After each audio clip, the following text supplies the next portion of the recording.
A function seen from the point of view of relations focus on what connections are present between the domain and the codomain.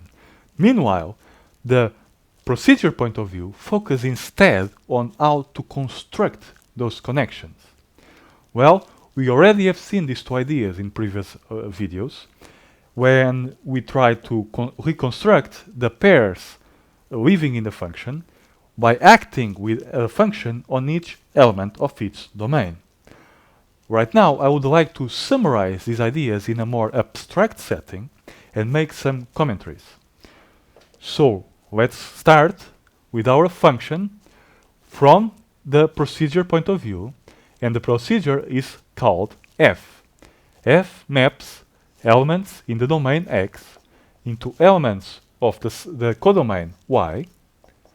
The elements in X, let's call them X, which are mapped assigned to the elements of f of X. So this is a symbol that I chose for elements living here. Because X is paired with f of X through this row, the procedure, let's construct another pair of this form. Okay, X, f of X.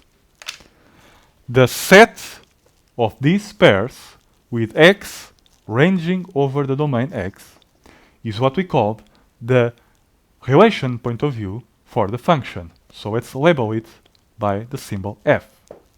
We can rewrite now this thing in another way by saying that we want those pairs xy living in the Cartesian product x times y. Well, but you don't want just any pair for the Cartesian product, you want those that make y f of x is equal to f of x, okay? So this thing is the same thing as this. Now, I would like to make some commentaries regarding this thing. We find here the function, and similarly, we find here the function, okay? From the two different perspectives. Here is x, the form of the element that I chose for the elements living in the domain. Here is the form of the element that I chose for elements living in the codomain. I chose this form to convey more information, okay?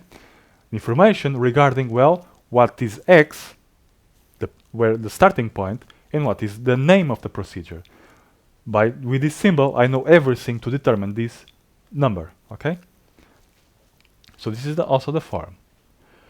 Here we find the form of the pairs that belong to that function. So when you have a graph, for example, from this thing you can now draw the graph, and the points on the graph have this form. So this is a typical expression to speak in this way.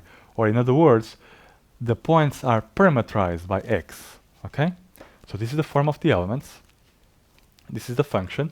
Here, upstairs, what we find? Well, we find here a statement. So it's a proposition depending upon two variables, x and y, that you must specify. Okay? For some it will be true, for others it will be false. In this context, one usually speaks like this by saying f is the function. So f is a function, or f of x equals something is a function, okay? Or y is equal to f of x, the function y equals f of x, okay? One usually uses this terminology. But you see, that's not quite correct. So f is the name of the procedure, f of x is the name of a variable, and y is equal to f of x is a proposition. So it's an equation, let's say, okay? Which is true for some and false for other pairs, x, y, okay? However, when we will still use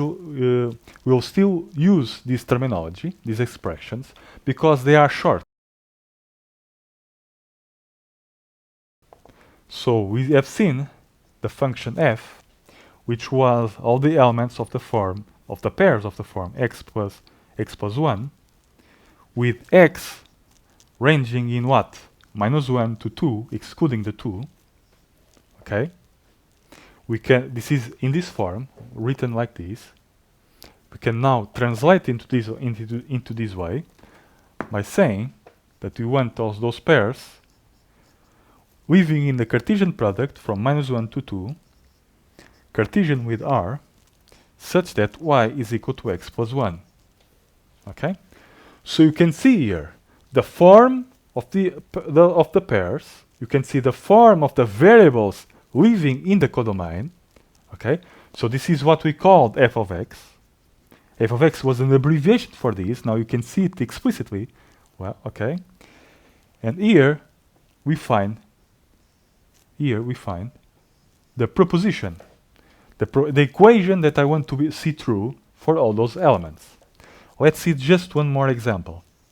The set H, which was the pairs of the form x1 minus x squared. It was our mountain, where x lives in R. Okay? Writing in this manner, we say that we want those pairs, xy, living in the Cartesian product, but the Cartesian product in this case is R squared, where y is equal to 1 minus x squared. Again, you see here, y is equal to 1 minus x squared, this equation here, okay, where we show explicitly what f of x was in that situation. So, 1 minus x squared. Okay? So, this is the ideas I want to give you, okay? And so, let's move on.